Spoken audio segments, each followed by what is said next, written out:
O Apocalipse, o livro mais impressionante e radical da Bíblia. Um texto sagrado que profetiza o final dos tempos. Que segredos se escondem entre suas páginas? Quanto tempo de vida resta à espécie humana? A história tem um rumo, e esse final é iminente, porque já estamos na etapa da última dessas figuras. Ou seja, o fim da história já está próximo. Por que muitos mencionam que existe um lugar onde seus habitantes poderiam se salvar? Segundo vários especialistas, dos 7 selos que compõem o Apocalipse, 5 já foram abertos, e agora o 6º está prestes a se abrir, o que trará a destruição de grande parte da população mundial. O caso está aí, mas há 7 selos. Quem nos dirá o que vai acontecer? E todos choram. Mateus está sugerindo a possibilidade de que não haja tanto medo no final dos tempos. Um grupo de cientistas detectou na natureza novos sinais que anunciariam um desastre natural com um poder destrutivo capaz de provocar a extinção da espécie humana. O mundo acaba para dar lugar a outro mundo novo. Desde o princípio dos tempos, há relatos bíblicos em que Deus ameaça com destruição total. A Torre de Babel, as estátuas de sal, o dilúvio universal e depois, a mais aterrorizante de todas, o juízo final. A história tem que terminar para dar início a um mundo novo. O Apocalipse, o começo do fim.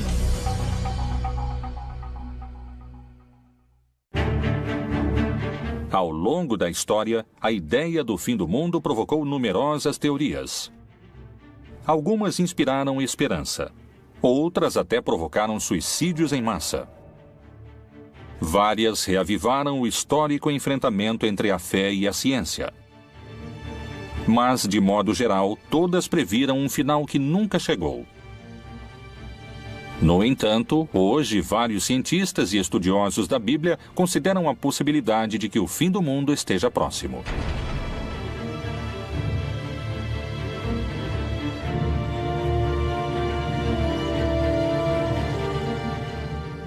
A grande quantidade de informações e o acesso imediato que temos aos fatos que acontecem no mundo nos levam a crer que são signos e sinais de que a profecia realmente está se cumprindo. Qual é a informação secreta contida no livro mais impressionante da Bíblia e que acaba de ser revelada? Talvez algumas respostas se encontrem no contexto em que o Apocalipse foi escrito. Palestina, ano 90. Pouco depois da morte de Jesus Cristo, os seguidores de sua mensagem cresciam em número no Império Romano. Mas, nessas terras, a ideia do Messias era sinônimo de rebelião política. O apóstolo João era uma figura-chave para os romanos.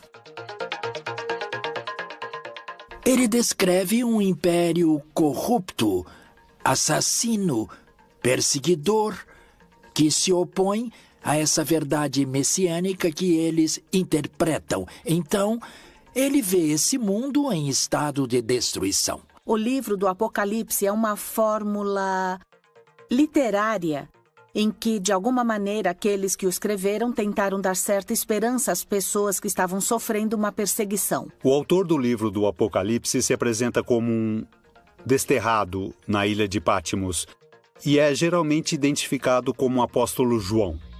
O Império Romano concedeu a João um destino mais benévolo que ao resto dos seguidores de Cristo. Ele foi exilado na ilha de Patmos.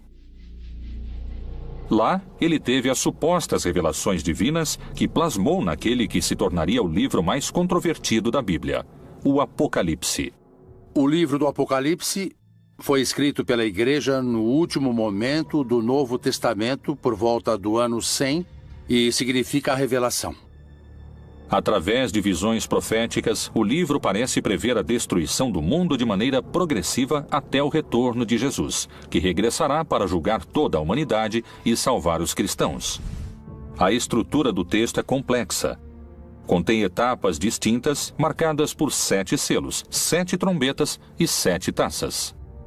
A ideia da trombeta como aquilo que anuncia, a ideia da taça como aquilo que contém, que sustenta algo, que se derrama, a ideia dos selos como aquilo que, de algum modo, dá certificação. Os selos seriam acontecimentos que se deram de maneira constante ao longo de pelo menos 2000 anos. Existe a postura antiga, que considera que tudo anunciado no Apocalipse já aconteceu, e a postura futurista, que crê que está para acontecer. No entanto, creio que o Apocalipse é uma descrição de tudo o que tem sucedido no que poderíamos chamar de período da igreja, ou seja, para os crentes, desde o momento em que Jesus parte até que ele retorne. Tudo isso é o Apocalipse. O fundamental é que existe um valor da história, um julgamento da história, e quem tem o livro nas mãos é precisamente o Senhor Jesus Cristo. É Ele quem pode julgar sobre o que ocorre na história. De diferentes maneiras fala-se de uma destruição paulatina do mundo e do ressurgimento do mundo em torno de um novo céu e de uma nova terra.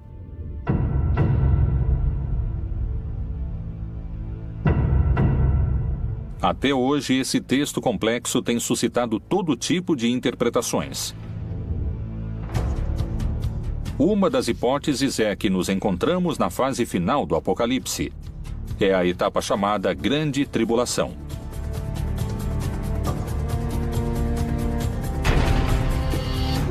Esse período se caracteriza por um dado central: um personagem que chega depois de aberto o primeiro selo. Parei sobre a areia do mar, e vi subir do mar uma besta que tinha 7 cabeças e 10 chifres. O que o Apocalipse diz é que então vai haver uma batalha em que o vencedor final será Cristo. Ele vai vencer o anticristo, a besta.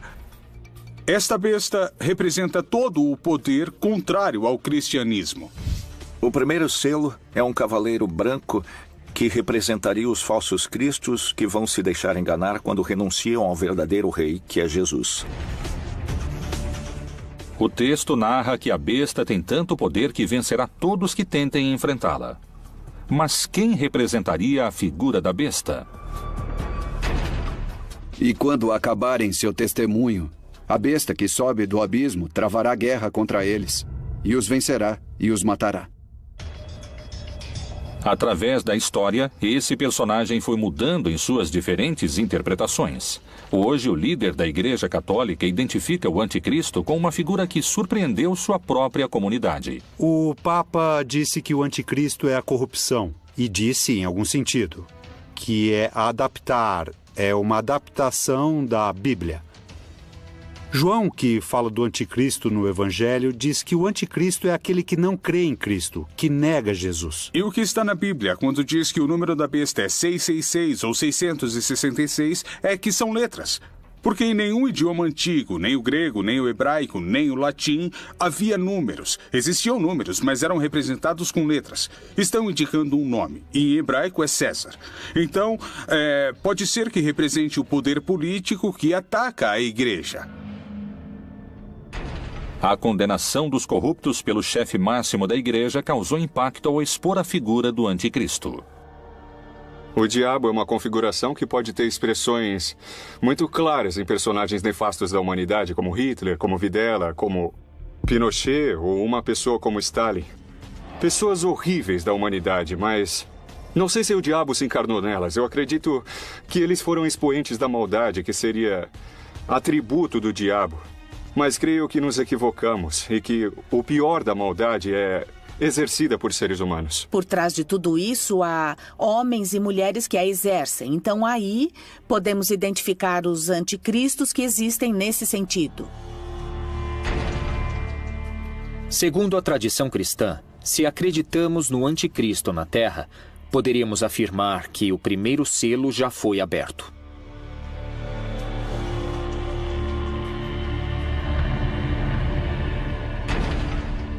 O segundo selo revela um cavalo vermelho, que significa a violência, a guerra, e que precisamente está descrevendo a guerra, a destruição da comunidade. O cavalo na América Latina, pelo menos no Cone Sul, era muito comum como meio de transporte. No Oriente Médio é muito mais restrito, há muito menos cavalos.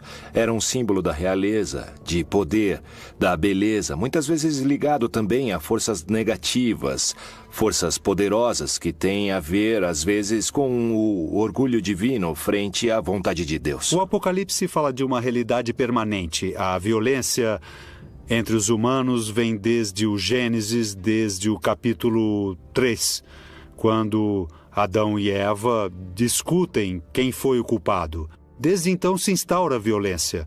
Não há época em que não exista violência entre os humanos, morte e destruição.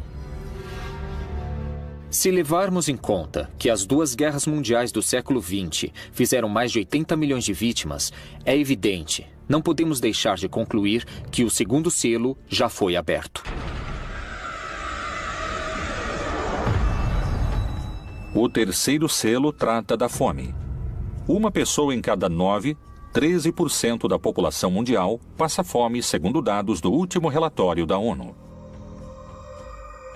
Quando falamos do Cavaleiro da Fome, efetivamente podemos saber que no mundo sempre houve fome. Hoje temos 850 milhões de pessoas morrendo de fome no mundo. Mas a fome ameaçou o mundo. É um cavaleiro que cavalgou ao longo de toda a história de toda a humanidade. Cada novo selo é muito mais poderoso que o anterior e faz mais vítimas na Terra. Se tivermos em conta a fome que hoje existe na Terra, definitivamente podemos dizer que o terceiro selo do Apocalipse foi aberto. O quarto selo é um cavalo preto, que desencadeia muitas enfermidades, a peste. E é algo que também pelos meios de comunicação conhecemos globalmente. Sabemos bem o que está se dando com as epidemias, com as endemias no mundo todo, e certamente nos faz refletir que isso estava anunciado ou estava dito no Apocalipse. O quarto cavaleiro do Apocalipse representa as diferentes pandemias que aconteceram no mundo. Podemos também situá-lo ao longo desses 20 séculos, desde a peste antonina, do ano 160 depois de Cristo, até a época de Justiniano, em que houve outra pandemia importante.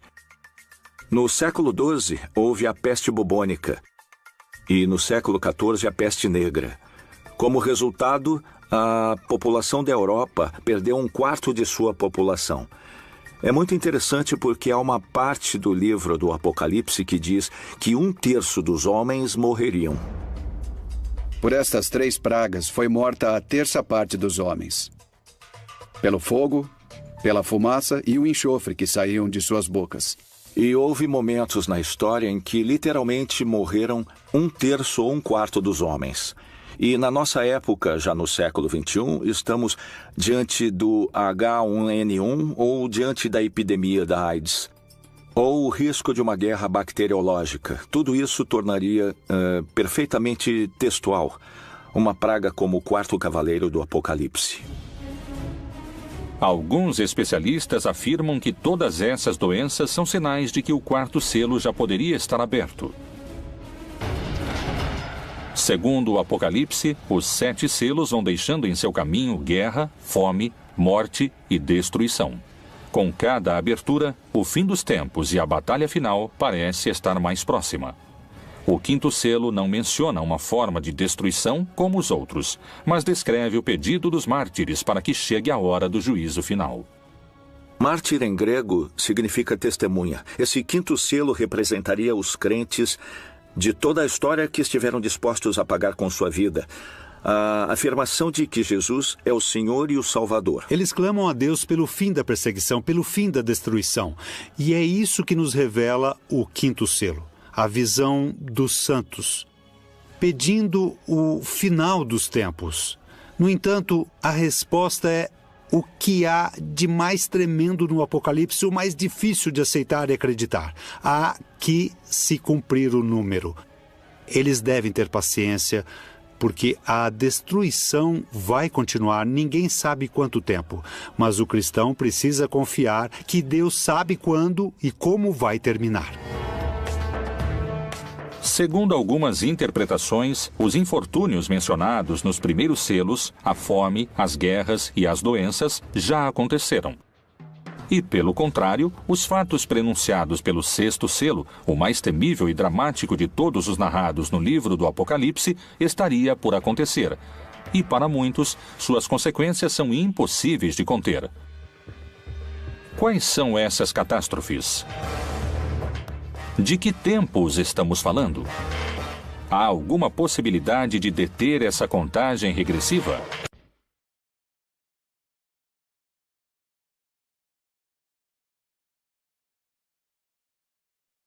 O Apocalipse, o livro mais misterioso da Bíblia. Supõe-se que foi escrito pelo apóstolo João com símbolos e mensagens ocultos para não cair nas mãos dos romanos, que o teriam destruído. Não queriam que a palavra de Jesus e seu movimento contra o império prosperassem. O mistério das 7 estrelas que viste na minha destra e dos 7 castiçais de ouro. As 7 estrelas são os anjos das 7 igrejas, e os 7 castiçais que viste são as 7 igrejas.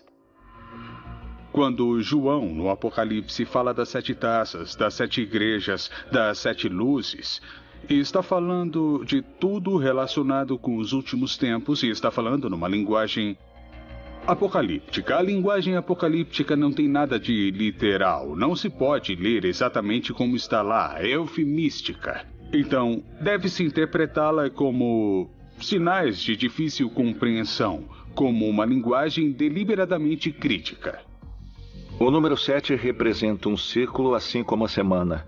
Se falamos das 7 igrejas ou dos 7 anjos, mas também pode ter aspecto negativo se falamos do dragão, que é o diabo com 7 cabeças, ou da grande Babilônia, que está sentada sobre 7 montes.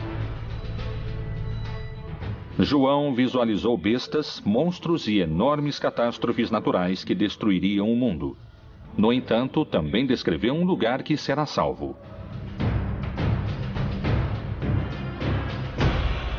E eu, João, vi a santa cidade, a nova Jerusalém, que de Deus descia do céu, adereçada, como uma esposa ataviada para o seu marido. Portanto, a chave para entender o Apocalipse é ver na Nova Jerusalém o novo povo de Deus. Diz que é dourado ou que é de ouro, porque o ouro no Apocalipse representa o caráter de Deus. Os crentes no final estarão tão cheios de amor, uns pelos outros, tão cheios de amor a Deus, que isso é descrito como uma cidade dourada. O Apocalipse fala de uma nova Jerusalém. Quando o Apocalipse foi escrito, ou pelo menos quando foi editado, a cidade de Jerusalém já havia sido destruída. Estava em ruínas.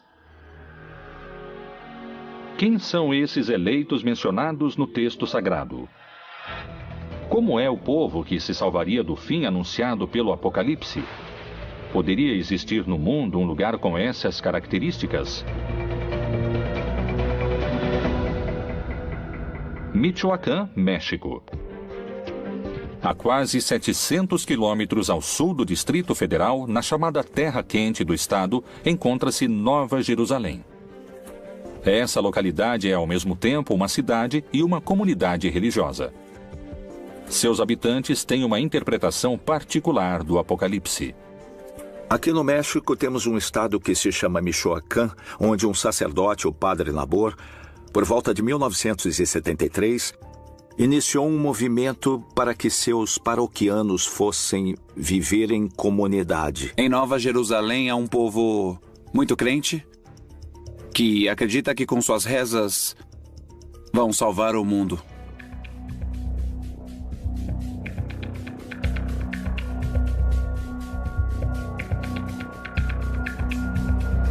Nessa cidade nos disseram que o mundo vai acabar e que só vão se salvar aqueles que têm fé em Deus e os que rezam, os que se ajoelham e pagam o dízimo, os que se humilham, os que ficam de joelhos diante do tirano, que é o que sempre nos disseram. Como começou essa ideologia que hoje define a vida cotidiana de cerca de 2.500 pessoas?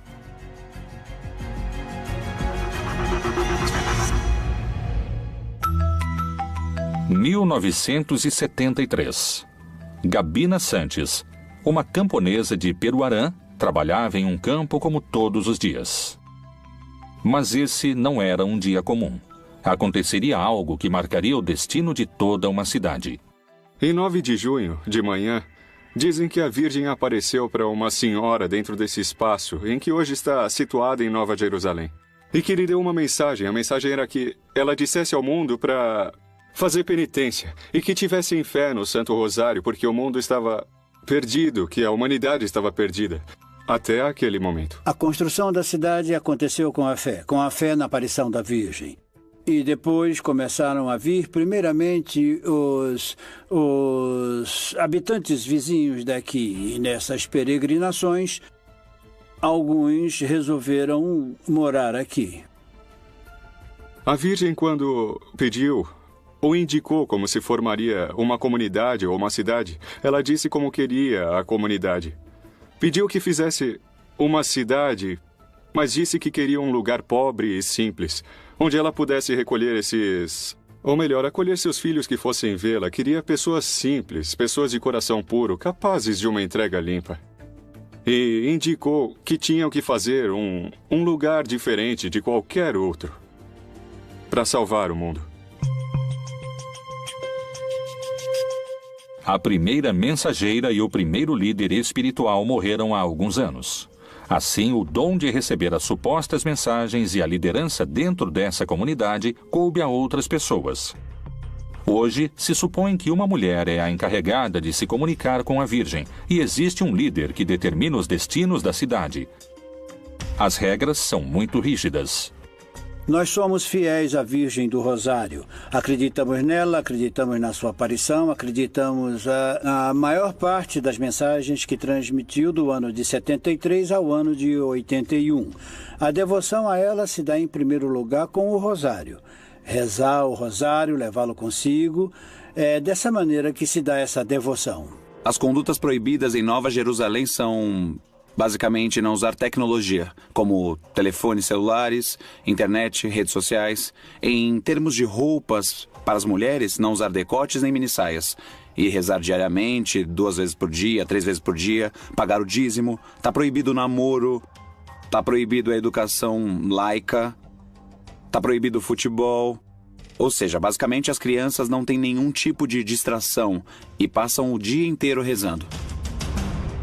Desde os primeiros séculos e na Idade Média houve grupos que trataram de fundar comunidades onde se estabelecesse a Nova Jerusalém.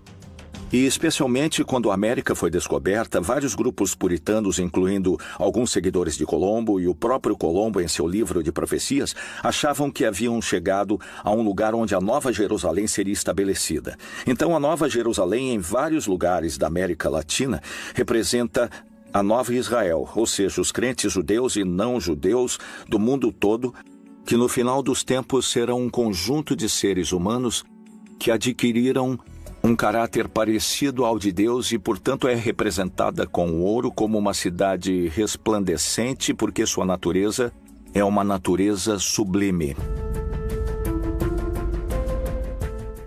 Poderia a cidade Nova Jerusalém ser o único lugar isento da destruição global do Apocalipse anunciada no 6º selo? Talvez só o tempo tenha a resposta.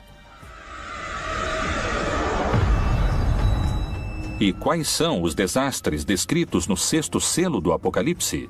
Fala de cataclismos e de fenômenos naturais, que também são destrutivos para a comunidade perseguida, mas que refletem de modo mais direto que é Deus quem controla a história, porque é Ele que, nesse caso, desencadeia os fenômenos naturais. Nos 4 primeiros cavaleiros, quem os desencadeia são os inimigos, mas nesse caso é Deus mesmo quem controla a natureza. Em toda a Terra vai haver um grande terremoto que dará origem ao começo desse cataclismo apocalíptico que marcará a diferença entre o fim dessa época, ou éon, e o novo éon, ou a vida eterna.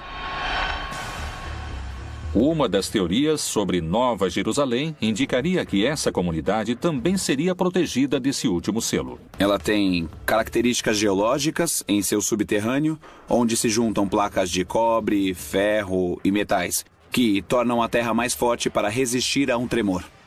Possíveis coincidências se ocultam entre os textos do Apocalipse. Será a natureza quem definirá o final dos tempos? Que segredos se escondem entre suas páginas em relação a terremotos e vulcões? A interpretação de vários estudiosos da Bíblia sugere um cenário dramático na etapa mais destrutiva, que profetiza uma devastação planetária. O que é o Anel de Fogo? Por que alguns cientistas afirmam que nele poderia se desencadear uma destruição maciça e que coincide com a descrição do sexto selo? O significado do Anel de Fogo, que basicamente rodeia todas as costas pacíficas do Oceano Pacífico, é a colisão das placas. Nessas zonas de colisão de placas continentais e placas oceânicas ocorrem fenômenos vulcânicos e sísmicos. Isso coincide basicamente com o Cinturão de Fogo, o Anel de Fogo do Pacífico. De que modo estão mencionadas no livro do Apocalipse as consequências do sexto selo? Mas quanto aos covardes, aos incrédulos, aos abomináveis e aos homicidas, e aos que se prostituem, e aos feiticeiros, e aos idólatras, e a todos os mentirosos, a sua parte será no lago que arde com fogo e enxofre, o que é a segunda morte. Do ponto de vista geológico e astronômico, os fenômenos são basicamente a extinção do Sol. O Sol vai passar a ser um gigante vermelho, aumentará significativamente de volume e absorverá nesse crescimento tanto Mercúrio quanto Marte. A proximidade do Sol fará com que o planeta se aqueça muitíssimo e, nesse momento, desaparecerá a vida. E havendo aberto o sexto selo, olhei, e eis que houve um grande tremor de terra. Quando se abre o sexto selo do Apocalipse, ocorrem os terremotos. Aqui, a palavra é literal. Não existe outra definição, nem explicação, nem nenhum tipo de erro de tradução. O reaquecimento poderia estar simbolizado pelo fogo, mas parece que esse não é o único desastre natural possível.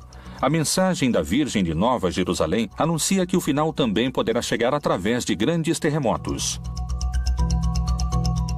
Qual é a visão dos cientistas? Tal como o Anel de Fogo, também existe um risco maior de terremotos na América Latina? Equador, 31 de janeiro de 1906, magnitude 8.8. Chile, 22 de maio de 1960, magnitude 9.5. Foi o terremoto mais violento de que se tem registro. 4.000 pessoas morreram e cerca de 2 milhões perderam seu lar. México, 19 de setembro de 1985, magnitude 8.1. Mortos, 20 mil. Haiti, 12 de janeiro de 2010, magnitude 8.0. 220 mil pessoas morreram. Os pontos do mundo com maior atividade sísmica são os que se encontram próximos de alguma falha, que é a união entre duas placas tectônicas. Toda a costa ocidental da América, não só da América Latina, mas também da América do Norte, que é parte do Cinturão de Fogo do Pacífico, tem atividade sísmica permanente, de graus baixos até graus altos, mas sempre está relacionada ao movimento das placas tectônicas, como é o caso também do vulcanismo. Porque se levantará nação contra nação e reino contra reino. E haverá terremotos em diversos lugares, e haverá fome e tribulações. Estas coisas são os princípios das dores. O aumento da grande quantidade de terremotos que vem acontecendo desde 2009 é um fenômeno que a ciência investiga e para o qual ainda não pôde dar uma verdadeira explicação. Os textos messiânicos ou apocalípticos podem ser lidos de várias formas, e sempre em cada geração há os que dizem que está para acontecer, porque isso faz alusão a Obama, faz alusão a Putin, faz alusão à crise econômica. E isso fala de tal guerra, ou seja, sempre houve pessoas que tentaram interpretar os textos e focalizá-los. Na seita do Mar Morto, há um tipo de literatura que se chama Pesher. que é a interpretação, por exemplo, do profeta Habacuque ou outros. E aí eles fazem isso a um texto bíblico e eles agregam. Essa figura é tal pessoa que existe hoje, ou seja, querem ajustar o texto e adaptá-lo. Ou dizer, viu, isso explica o que está acontecendo hoje em dia. No início do século XX, começaram a surgir os primeiros sismógrafos e assim começamos a ter um registro mais exato da atividade sísmica até o presente, com melhores equipamentos e uma maior quantidade de equipamentos para registrar a atividade sísmica. E assim podemos verificar com maior precisão todos os sismos que ocorrem no planeta.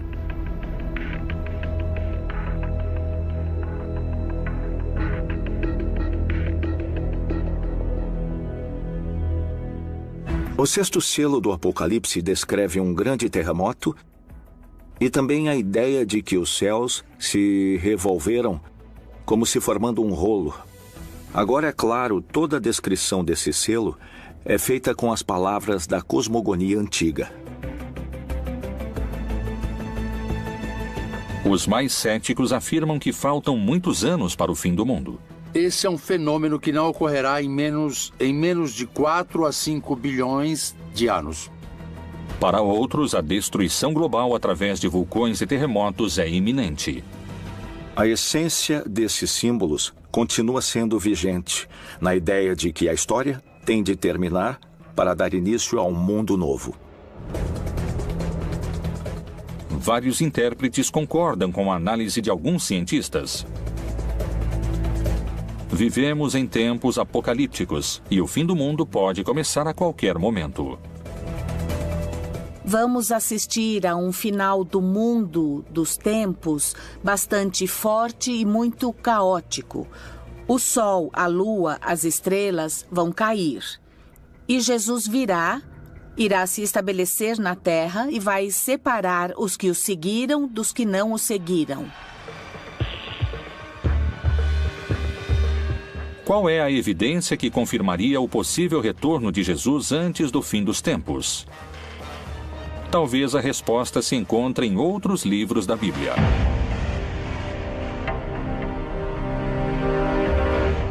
O Apocalipse é o livro mais antigo e controvertido da Bíblia. Tanto no Antigo como no Novo Testamento, vários profetas descreveram como seria o mundo em tempos apocalípticos.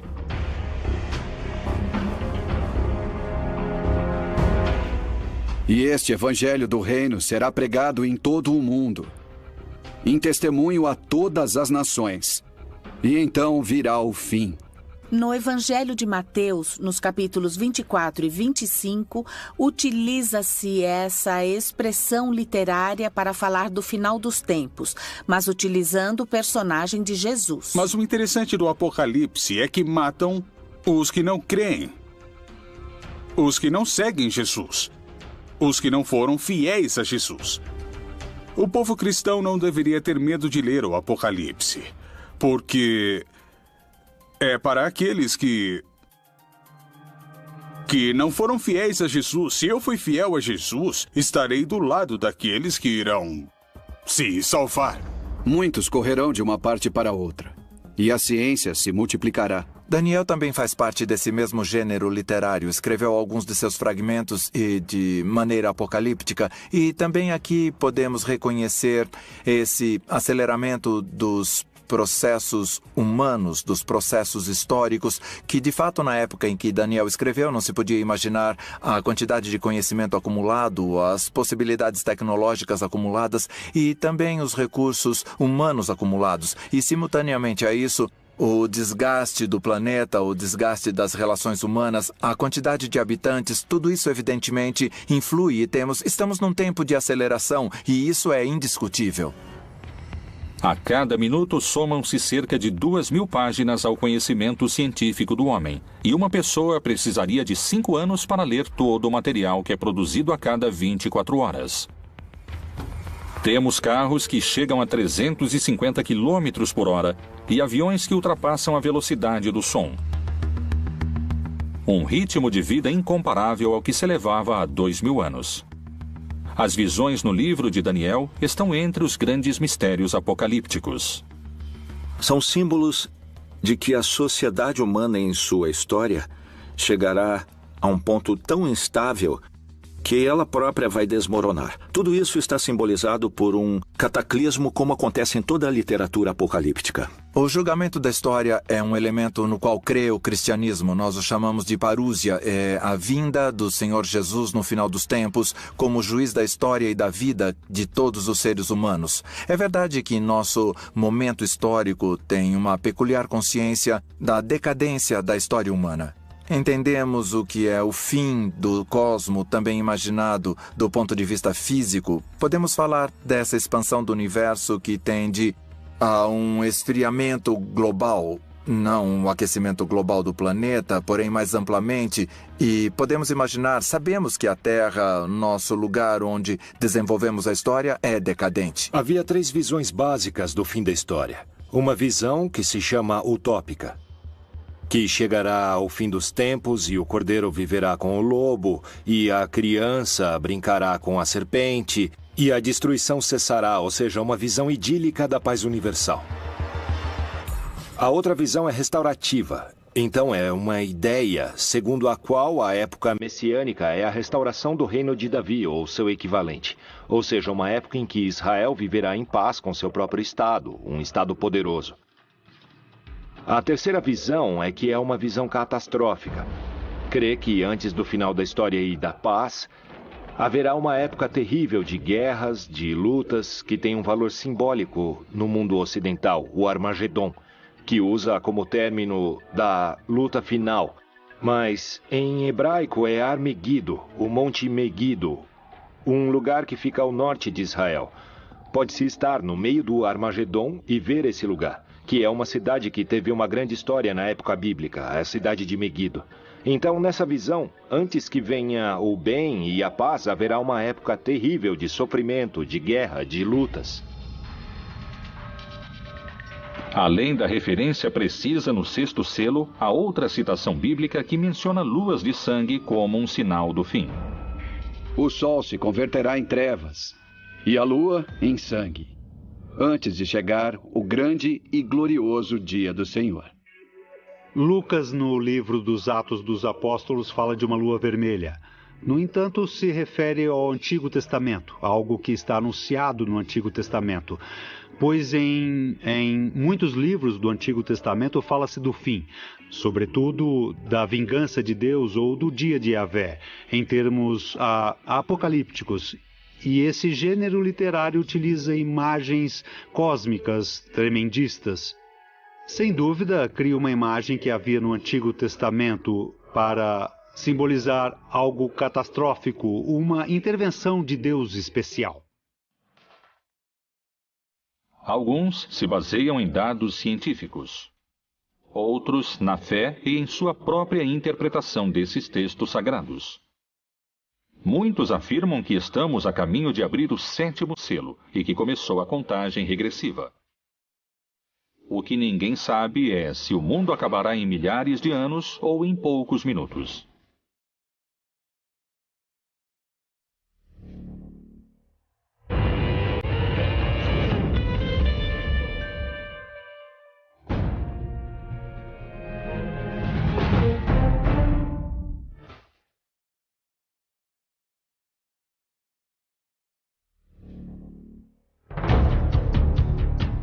As profecias apocalípticas têm um espaço próprio no livro mais importante da história, a Bíblia. Depois das catástrofes do 6º selo, o texto descreve a abertura do 7º, em que 7 anjos tocarão 7 trombetas e 7 taças serão derramadas. Esse selo anuncia o fim dos tempos e a batalha final. E vi outro grande e admirável sinal no céu. 7 anjos que tinham as 7 últimas pragas, porque nelas é consumada a ira de Deus. Na verdade, o 7º selo supõe o fim da história, o fim das perseguições, o triunfo dos eleitos, a derrota dos malvados, da besta, do dragão, etc. O Apocalipse também mostrou ao longo de todo o texto que quem comanda a história é Deus, que ele inclusive permite aos maus e aos cataclismos atingirem os eleitos. E finalmente o sétimo selo revela o triunfo divino, a instauração do reino de Deus no mundo. O dia final será precedido de uma batalha entre um anticristo e Deus ou o bem. O que o texto está dizendo é que há um momento final da história em que o bem vence, e vence de uma maneira definitiva, e que Jesus, que venceu a morte, voltará numa manifestação gloriosa. Isso se chama parúzia, a segunda vinda de Jesus. É um dia de júbilo, de vitória para aqueles que creem em Jesus. O texto diz que esses horrores vão terminar e que haverá um juízo final no qual serão castigados todos os opressores, ou seja, todos aqueles que nos fazem sofrer e que finalmente serão castigados porque finalmente triunfará a libertação.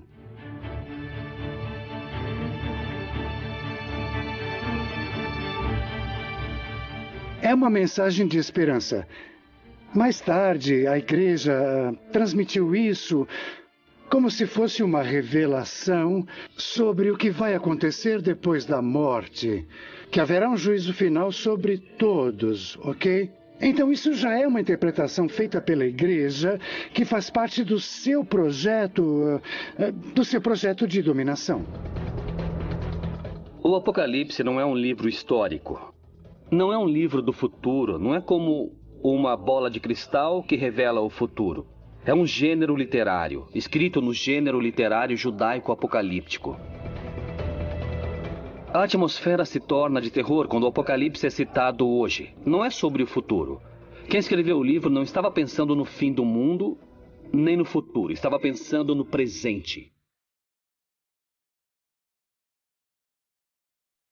Existiria o povo eleito que poderia se salvar do fim do mundo? Seria possível minimizar as consequências das catástrofes naturais?